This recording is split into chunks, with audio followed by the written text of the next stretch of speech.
The moment your child collapses on stage is forever burned into your memory, like a photograph negative that won't fade no matter how many times you blink. I was sitting in the third row, dead center, watching my 12-year-old daughter, Quinn, perform Chopin's Nocturne in E-flat major when her fingers suddenly froze over the keys. My name is Karen, and I've spent the last 15 years of my life making sure nothing bad ever happened to my little girl. But in that moment, as Quinn's face went pale and her body crumpled beside the grand piano, I realized I had failed. "Quinn!" I screamed, already halfway down the aisle before her head hit the stage floor. Other parents were rising from their seats, murmuring in confusion, but I barely registered them. My heels clattered against the wooden steps as I rushed onto the stage. "Give her space!" someone called out, but I pushed past the gathering crowd. Quinn's chest was rising and falling rapidly, her skin clammy to the touch. I knew exactly what this was. She'd missed her medication. But that was impossible. I'd watched her take it myself before the recital. "Mom?" Quinn's voice was barely a whisper. "I don't feel good." "It's okay, baby. I'm here."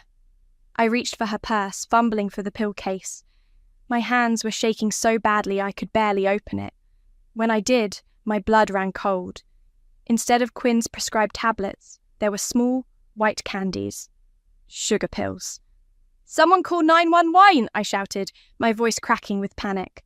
"Oh, Karen, don't be so dramatic." My sister Lindsay's voice cut through the chaos like a knife. She stood in the stage wing, arms crossed, wearing that same smirk she'd had since we were kids. "She's probably just nervous." I whirled around. "These aren't her pills. Someone replaced them with candy." "Really?" Lindsay's eyebrows rose in mock surprise.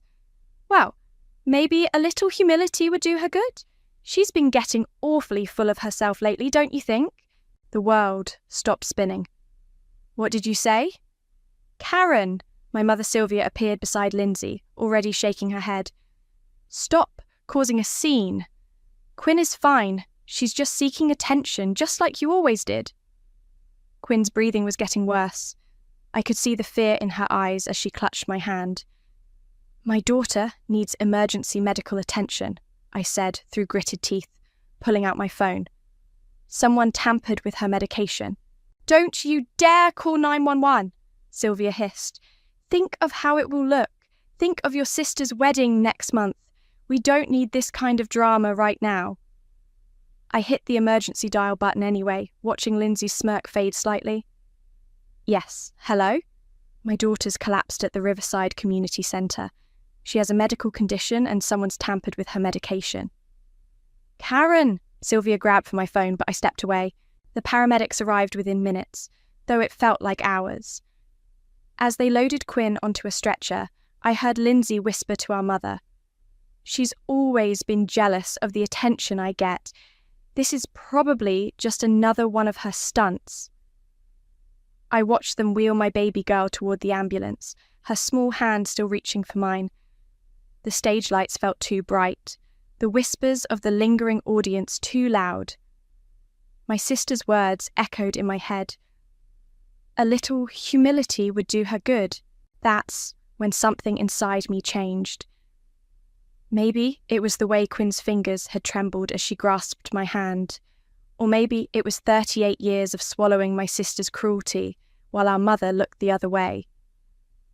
But in that moment, watching the ambulance doors close on my daughter's pale face, I made a decision.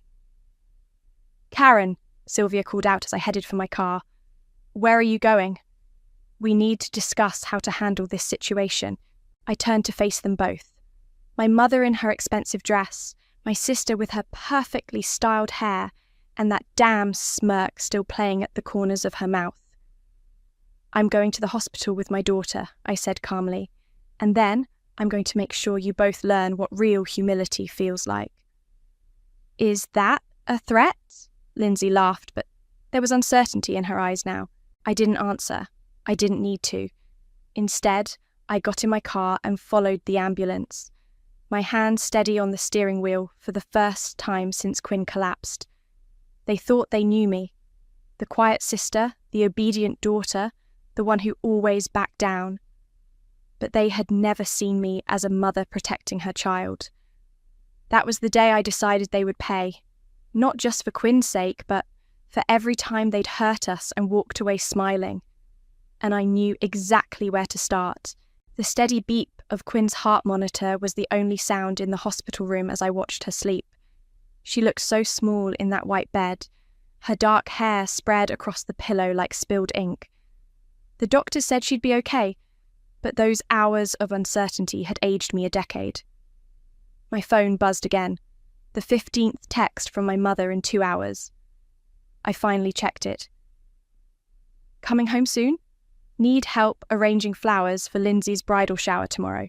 I switched the phone off and dropped it in my purse. That's when I noticed Quinn stirring. Mum. Her voice was scratchy. I'm here, baby. I moved closer, brushing hair from her forehead. How are you feeling? Better. She paused, picking at her blanket. Aunt Lindsay did it, didn't she? She switched my pills. My chest tightened. What makes you say that? I heard her talking to Grandma last week. She said I was showing off with the Chopin piece, that I needed to learn my place. Quinn's eyes met mine. Why does she hate me so much? Before I could answer, my best friend Lara appeared in the doorway, carrying a teddy bear and what looked like legal documents. Hey, sweetie, she said to Quinn, setting the bear beside her. Mind if I borrow your mum for a minute? In the hallway, Lara's smile disappeared.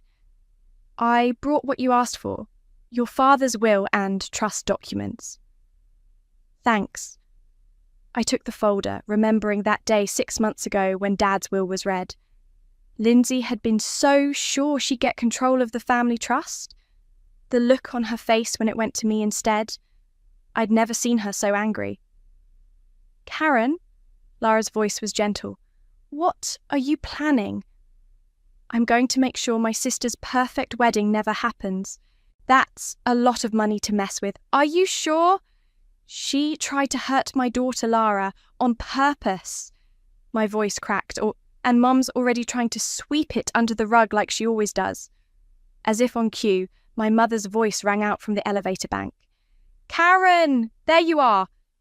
Sylvia strode toward us in her designer suit, perfectly coiffed as always. Why aren't you answering your phone? The florist needs decisions for tomorrow's shower, and Lindsay is beside herself with worry. Worry? I laughed. About what? That she'll face consequences for once? Don't be ridiculous. Sylvia waved her hand dismissively. Quinn is fine. You're being dramatic as usual. Now, about the flowers. My daughter is in the hospital because Lindsay tampered with her medication. You can't prove that. Sylvia's eyes narrowed. And I won't have you spreading such vicious lies about your sister. You've always been jealous of her success. Success? I stepped closer. What success? Living off Dad's trust fund while I actually work for a living. Ladies, Lara interrupted, this is a hospital. Sylvia straightened her jacket. Karen, I expect you at the house in an hour. We need to discuss how to move forward from this unfortunate incident. Lindsay's wedding is in 4 weeks, and I won't let you ruin it with these accusations. She turned on her heel and left, the click of her shoes echoing down the hallway. Lara touched my arm. What are you thinking? I opened the folder, scanning the trust documents until I found what I was looking for. Dad wasn't stupid. He put in a moral turpitude clause. If either of us commits acts of serious misconduct, access to the trust can be denied. And you have proof of what Lindsay did? I pulled out my phone, opening the security app. The recital hall has cameras everywhere, including backstage where Lindsay admitted what she did. I pressed play, and her voice filled the air. Maybe a little humility would do her good. Lara's eyes widened. That's pretty damning. I'm meeting with the trust lawyers tomorrow. I closed the folder. Lindsay's wedding venue, catering, flowers, it's all being paid through the trust. One signature from me, and it all stops. Your mother will lose her mind. Good. I looked through the window at Quinn, who was already dozing again. Maybe it's time they both learned what real consequences feel like. What about family peace? Peace. I turned to Lara. There's never been peace. There's just been me staying quiet while they hurt anyone they want. But not anymore. I clutched the folder tighter. Not my daughter. Never my daughter. Lara nodded slowly. Need help with the paperwork? Actually, I managed a small smile. I need help with something bigger. How much do you know about wedding planning? Enough to know how to unplan one. We shared a look, and for the first time since Quinn collapsed, I felt steady. Lindsay wanted to teach my daughter about humility? Fine. But first, she'd learn about karma. The trust lawyer's office was exactly what you'd expect, all mahogany and leather, with a view of downtown that probably cost more than my house. I spread the documents across Mr. Patterson's desk, while Lara took notes on her tablet. So, let me get this straight, Patterson said, adjusting his glasses. Your sister has already committed to over $150,000 in wedding expenses through the trust. I nodded, pulling up the transaction history on my phone. Venue, deposit, catering, flowers, designer dress, all of it scheduled to clear next week. And you have video evidence of her deliberately endangering your daughter. Plus medical records and witness statements. I slid the USB drive across his desk. Everything's there. Patterson plugged in the drive and watched the footage, his expression growing darker. When Lindsay's voice came through, maybe a little humility would do her good. He actually winced. Well, he said, removing his glasses, the moral turpitude clause is quite clear. Your father was very specific about protecting the trust from any beneficiary who demonstrated malicious intent or criminal behaviour. So, I can stop the payments. You can do more than that. He tapped the original trust document. You can freeze her access entirely, permanently. My phone buzzed. Another text from Lindsay. Where are you? Vendor needs final payment today. I ignored it. How quickly can we make this happen? I can file the paperwork within the hour. Patterson began typing. But you should know, this will cause quite a stir. Family trusts are meant to protect family, I finished. That's exactly what I'm doing. Back in the parking lot, Lara grabbed my arm. Your phone's blowing up. Sure enough, there were 20 new messages. Most from Lindsay, growing increasingly panicked. Karen, payment didn't go through. Venue manager threatening to cancel. Answer your phone. Then one from my mother. Whatever you're doing, stop it immediately. You're embarrassing the family. It's starting, Lara said quietly. Good. I started my car. Want to grab coffee? I have a feeling we'll need it. At the cafe across street, we hadn't even gotten our drinks when my phone rang. Lindsay's fiancé, Caden. Karen, what's going on? The wedding planner says all the payments are bouncing. Really? I kept my voice neutral.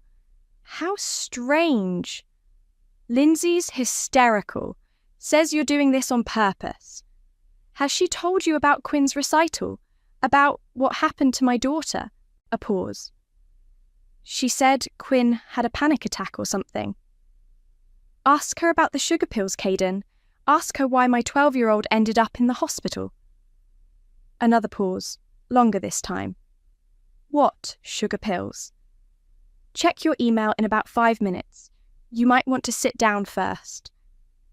I hung up and nodded to Lara, who pressed send on her tablet.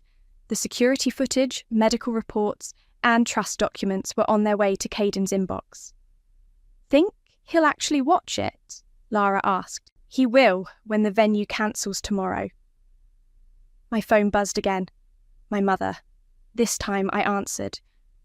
What do you think you're doing? Sylvia's voice was sharp enough to cut glass. Protecting my daughter. By ruining your sister's wedding? This is childish, Karen. I raised you better than this. Did you? I stirred my coffee. Because I remember you raising Lindsay to think she could do whatever she wanted without consequences. How's that working out? If you don't fix this immediately, you'll what? Take away my inheritance? Cut me out of the will? Dad already made sure you couldn't touch this trust. That's why he left it to me. Your father would be ashamed of you. No, I said quietly. He'd be ashamed of you for letting Lindsay hurt Quinn, for defending her instead of protecting your granddaughter. I'm coming over, she snapped. We need to discuss this face to face. I'm not home, and even if I was, there's nothing to discuss. The papers are filed, the trust is frozen, Lindsay's perfect wedding is over. I hung up as another text came through. From Caden. Just watch the video. We need to talk. All of us. Lara leaned forward. Ready for phase 2? I pulled out the second set of documents. Bank statements showing suspicious transfers from the trust to my mother's personal account, labelled as maintenance expenses. Mum's been skimming from the trust for years, I said. Time to freeze her access too. That means she'll lose the house, Lara reminded me. Your childhood home. I thought about Quinn in that hospital bed. About years of watching Lindsay hurt people while our mother looked the other way. About Dad's signature on the trust documents, giving me control because he knew this day would come. Good, I said, reaching for my phone. Time to call Patterson again. The cafe door chimed and Lindsay burst in, mascara running down her face. What have you done? I took a slow sip of coffee. I taught you about humility. Lindsay slammed her hands on our cafe table, making the coffee cups rattle. Fix this, now! I can't, I said calmly. The trust is frozen pending investigation of criminal misconduct. Criminal? She laughed hysterically. It was a joke, a harmless prank. A prank? I stood up slowly. Quinn could have died. Oh, please. Lindsay rolled her eyes. You're so dramatic. She was fine. She was in the hospital. For one night. Meanwhile, you're destroying my entire wedding. Her voice cracked. The venue just cancelled. Do you know how embarrassing that is? Almost as embarrassing as watching your daughter collapse on stage. Lara touched my arm. Maybe we should continue this somewhere more private. Too late. Other customers were already staring, phones out, recording. Perfect. You've always been jealous, Lindsay hissed. Always trying to make everything about you. Even Dad's death. You somehow manipulated him into giving you control of the trust. I never asked for the trust, I said. Dad gave it to me because he knew you couldn't be trusted with it. Ladies? A cafe employee approached nervously. I'm going to have to ask you to... It's fine, I said, gathering my things. We're leaving. Outside, Caden was waiting by his car. His face was stone cold. Lindsay, we need to talk. Not now, honey. She tried to touch his arm, but he stepped back. Yes, now. About the video Karen sent me. About what really happened at Quinn's recital. Lindsay's face went white. What video? The security footage. He pulled out his phone. Where you admitted to switching her medication. Where you said she needed to learn humility. That's not... I didn't... Lindsay spun toward me. You recorded me? The venue recorded you, I corrected. I just requested the footage. You bitch! She lunged at me, but Caden caught her arm. Stop it! He snapped. Do you realise what you did? You could have killed your niece. I would never. But you did, I cut in. And now everyone knows. The venue knows, the caterers know, the florist knows. Want to guess why they're all cancelling? Lindsay's phone buzzed. She looked at it and let out a small sob. The dress shop just cancelled my final fitting. They're refunding the deposit. Karen. My mother's voice made us all turn. She stood there in her Chanel suit, practically vibrating with rage. This ends now. Whatever game you're playing, it's not a game. I handed Caden another envelope. These are bank records showing unauthorized transfers from the trust. Mum's been stealing money for years. Sylvia's face went pale. How dare you? Those were authorized maintenance expenses. For your spa trips, your shopping sprees, your secret apartment in the city. I shook my head. Dad's will was very specific about what qualified as maintenance. Your lifestyle doesn't. What apartment? Lindsay asked sharply. Sylvia shot me a look that could kill. This is ridiculous. I'm your mother. And I'm Quinn's mother. I stepped closer. You chose to protect Lindsay after she hurt my daughter. Now you can both face the consequences. Consequences? Sylvia laughed bitterly. Like what? Like eviction. I pulled out one final document. The house is part of the trust. With your access frozen, you have 30 days to vacate. The colour drained from her face. You wouldn't. Watch me. Caden cleared his throat. I think we need to postpone the wedding. What? Lindsay whirled around. No, we can't. We have to. He wouldn't meet her eyes. I can't marry someone who would deliberately hurt a child. I didn't. Lindsay started crying. Karen, please. You have to fix this. I'll apologise to Quinn. I'll do anything. It's too late. I checked my watch. The trust board meets in an hour to review the evidence. After that, neither of you will ever see a penny from Dad's money again. You'll regret this, Sylvia said quietly. Family is forever, Karen. No, I replied, getting into my car. Family is a choice, and you both made yours when you chose to hurt Quinn. As I drove away, I watched in my rearview mirror. Lindsay crying on the sidewalk, Caden walking to his car alone, my mother standing straight-backed and proud even as her world crumbled. My phone buzzed. A text from Quinn. When are you coming back to the hospital? I smiled, making a U-turn. There was only one family member who mattered now, and she was waiting for me. Behind me, I could hear Lindsay's screams echoing across the parking lot. You've ruined everything. No, I thought. I just showed you what real humility feels like. The attic of my childhood home smelled exactly the same, like old books and broken promises. I hadn't planned on coming here, but Lara insisted we needed to check for documents before my mother's eviction. Look at this, Lara called from behind a stack of boxes. Letters from your dad? Mum keeps everything, I said, but then froze when Lara held them up. They were addressed to me. These were never opened, Lara said quietly. My hands shook as I broke the first seal. The letter was dated just weeks before Dad died. My dearest Karen, if you're reading this, I've finally found the courage to tell you the truth. I've watched for years as your mother and sister hurt you, and my silence makes me complicit.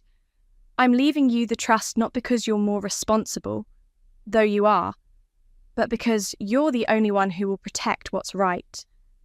I'm sorry I couldn't stop them from hurting you, but I can give you the power to stop them from hurting Quinn. Karen?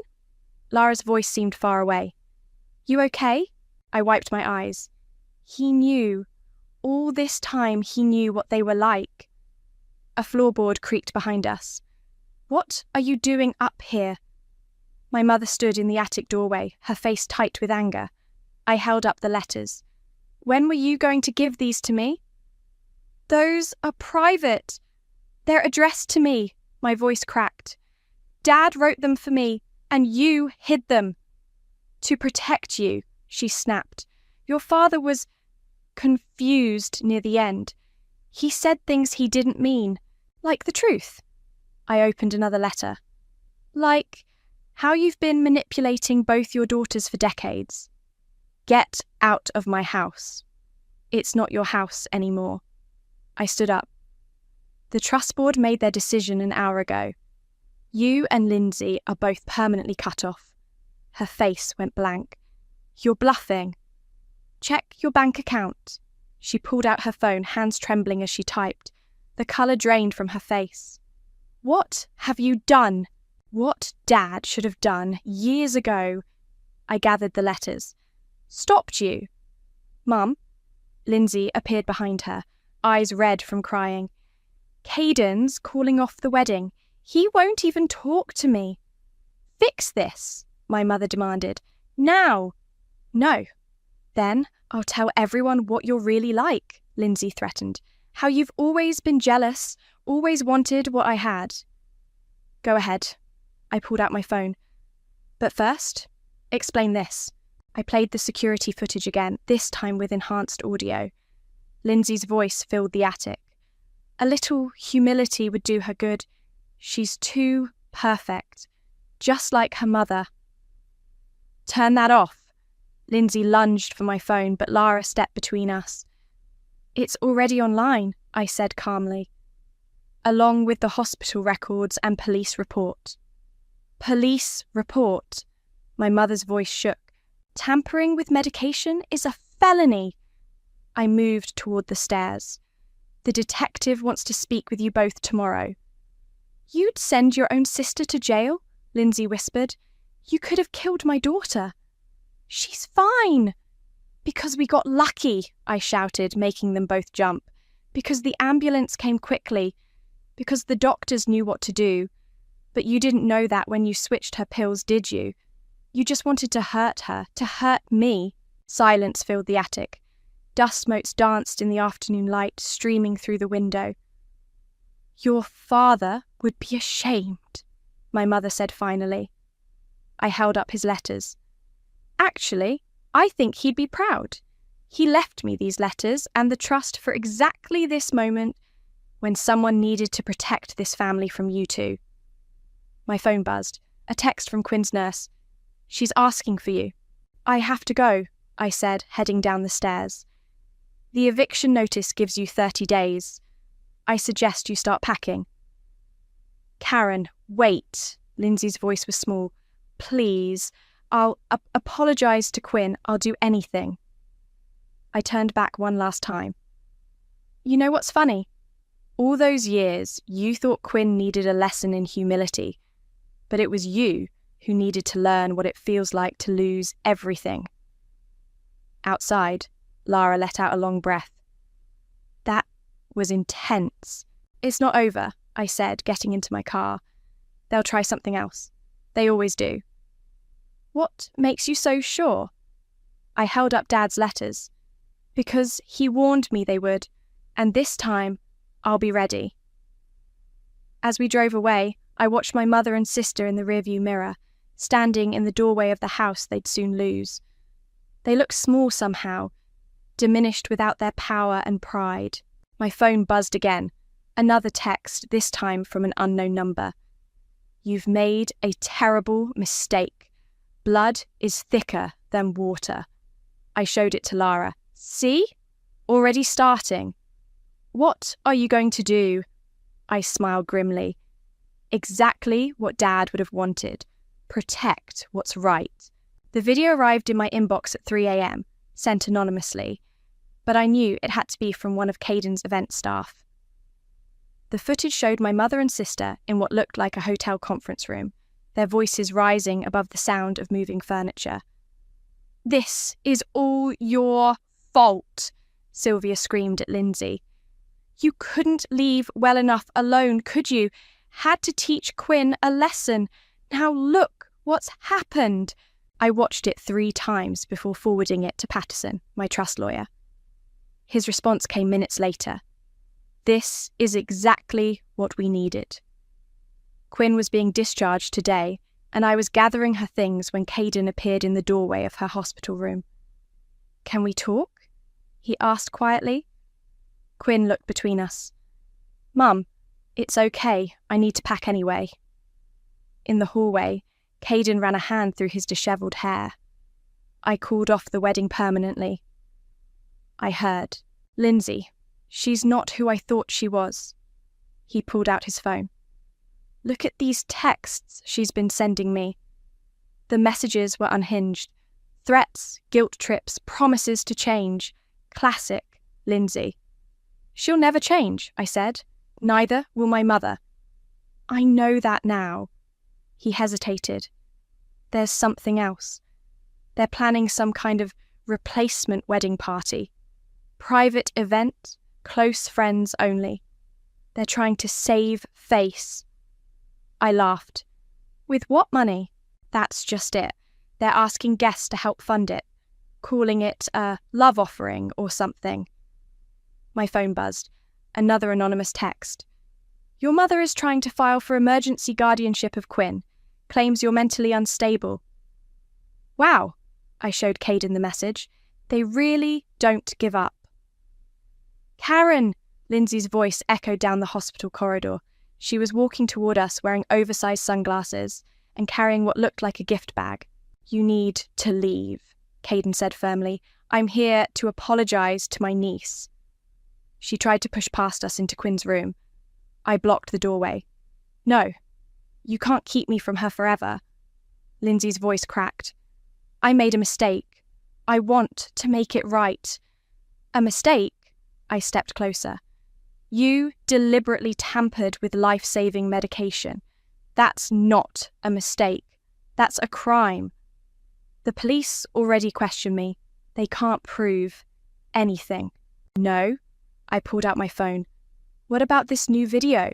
The one where you and Mom are screaming about how you had to teach Quinn a lesson. Her face went white. What video? The one that's being added to the police report right now. You're lying. Mom? Quinn called from inside the room. Can we go home now? Lindsay tried one last time to look past me. Quinn, honey, I brought you a present. Stay away from my daughter. My voice was ice. Or the next call I make won't be to the trust lawyers. It'll be to the district attorney. She backed away slowly, then turned and ran toward the elevator. Caden watched her go with a mixture of pity and disgust. I can't believe I almost married her, he said quietly. Back in Quinn's room, she was sitting on the edge of her bed, fully dressed and ready to go. Was that Aunt Lindsay? Yes, but she's gone now. Good. Quinn picked up her backpack. I don't want to see her anyway. My phone buzzed again, this time from Patterson. Emergency hearing tomorrow regarding your mother's guardianship petition. Don't worry, we have everything we need to shut it down. What's wrong? Quinn asked, seeing my expression. Nothing, baby. I helped her with her jacket. Just more drama from Grandma and Aunt Lindsay. They're not going to stop, are they? No, I squeezed her hand. But they can't hurt us anymore. As if on cue, my mother's voice carried from the nurse's station. I'm her grandmother. I have a right to see her. Time to go, I said, guiding Quinn toward the back exit. In the parking lot, Lara was waiting with her car running. Need a getaway driver? Quinn managed a small laugh as we climbed in.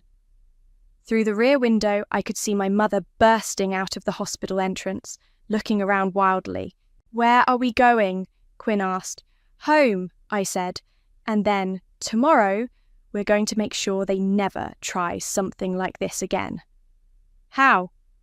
I thought about the video, the police report, Dad's letters, and the trust documents. By showing everyone exactly who they really are. Lara pulled onto the highway just as my mother spotted our car.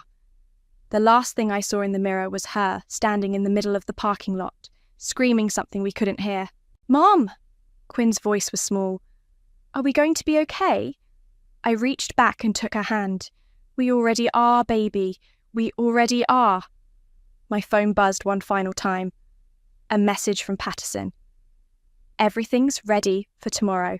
They won't know what hit them. Good, I thought, because this time the lesson in humility would be permanent.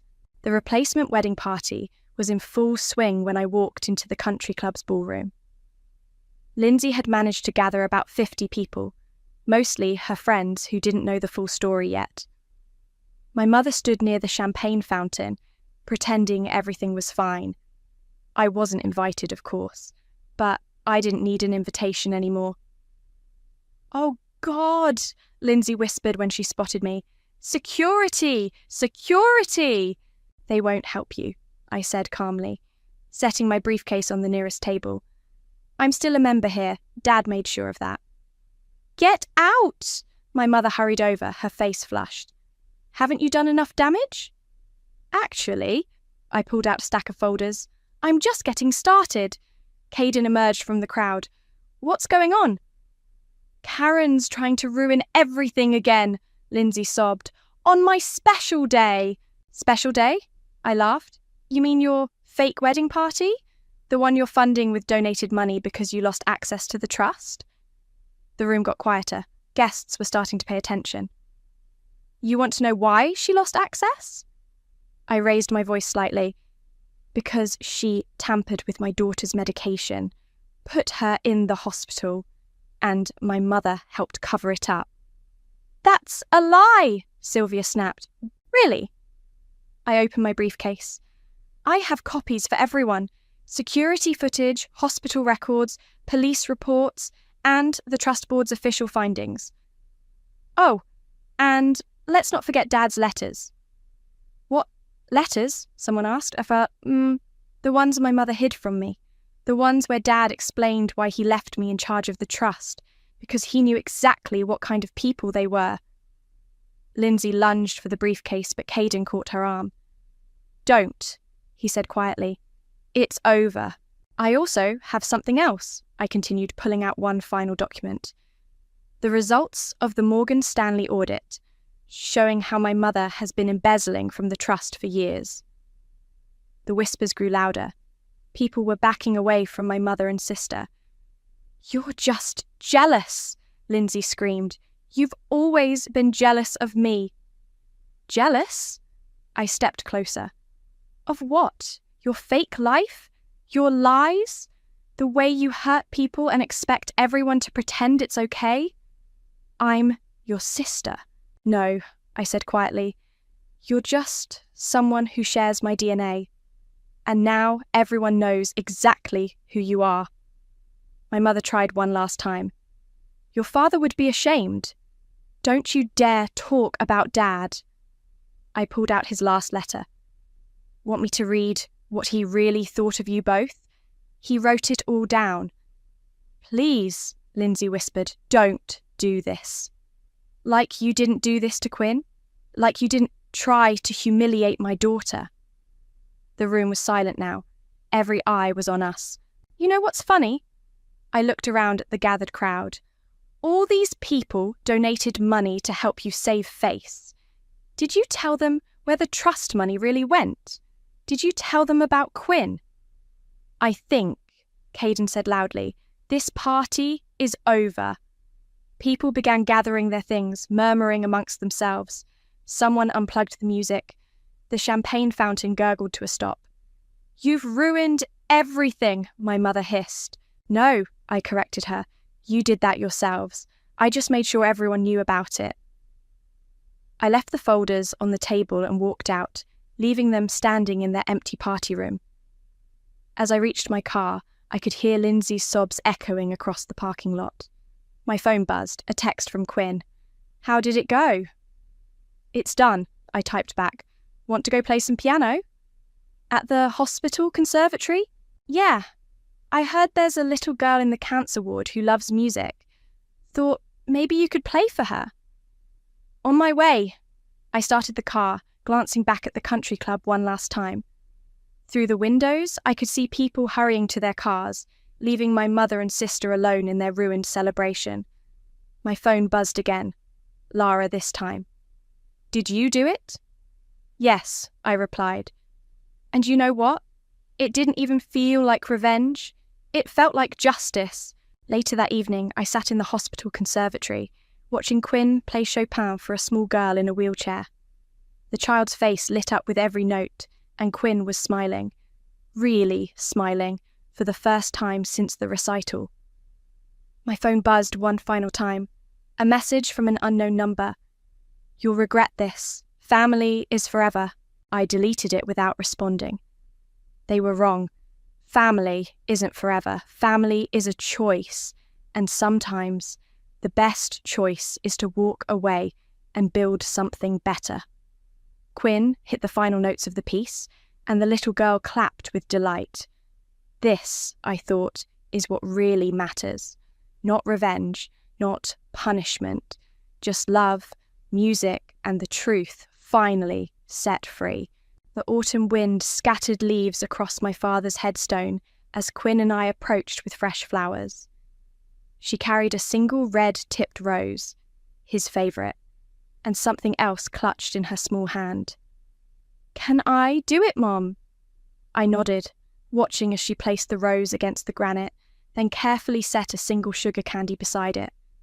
Our private joke, our reminder of how everything had changed. "I played Chopin again yesterday," Quinn told the headstone. "The whole piece this time, no interruptions." My phone buzzed. Another letter from my mother, forwarded by her attorney. I deleted it without reading, just like all the others. The last one I'd opened had been the same old story. Half apologies wrapped in guilt and manipulation. "Mom?" Quinn pointed toward the cemetery entrance. "Isn't that Aunt Lindsay's fiancé? Ex-fiancé?" Caden was walking toward us, hands in his pockets against the chill. "I heard Lindsay moved away," he said when he reached us. "Some small town out west. Changed her name." "I know." I'd received the private investigator's report last week. She was working as a waitress, drowning in debt now that the trust money was gone forever. "How did you find us here?" "Your friend Lara told me. I wanted you to know. I testified at the disciplinary hearing about what Lindsay did to Quinn." Quinn squeezed my hand.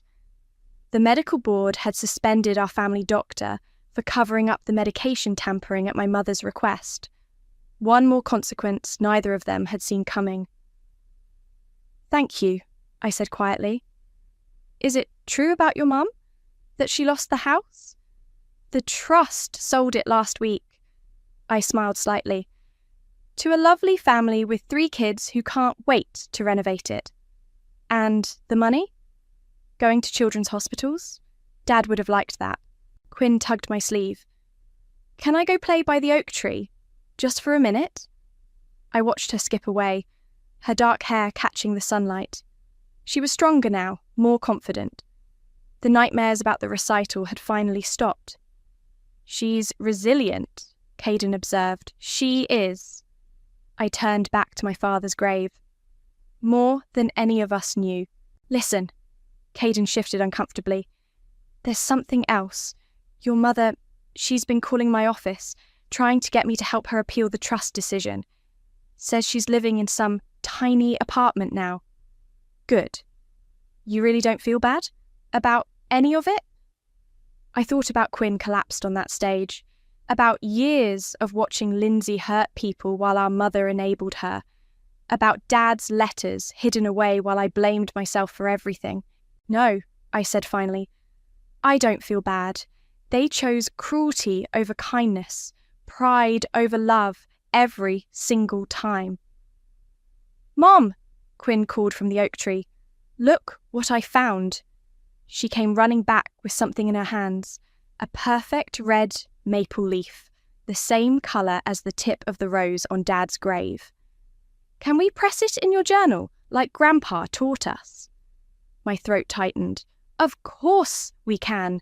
Caden cleared his throat. "I should go. I wanted you to know you did the right thing. All of it."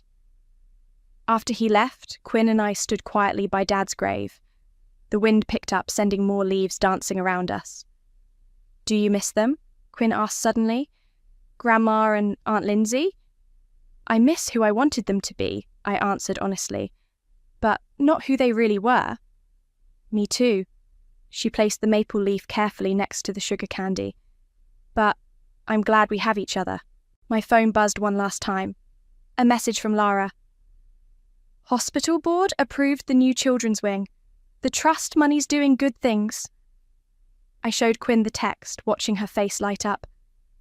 "Want to go play piano for the kids in the cancer ward again?" "Yes!" She practically bounced with excitement. "I learned a new piece just for them." As we walked back to the car, I glanced over my shoulder at Dad's grave. The red-tipped rose stood bright against the grey stone, the sugar candy and maple leaf beside it like small offerings to memory. They say revenge is sweet, but this wasn't about revenge anymore. It was about justice, about protecting what mattered, about choosing love over obligation.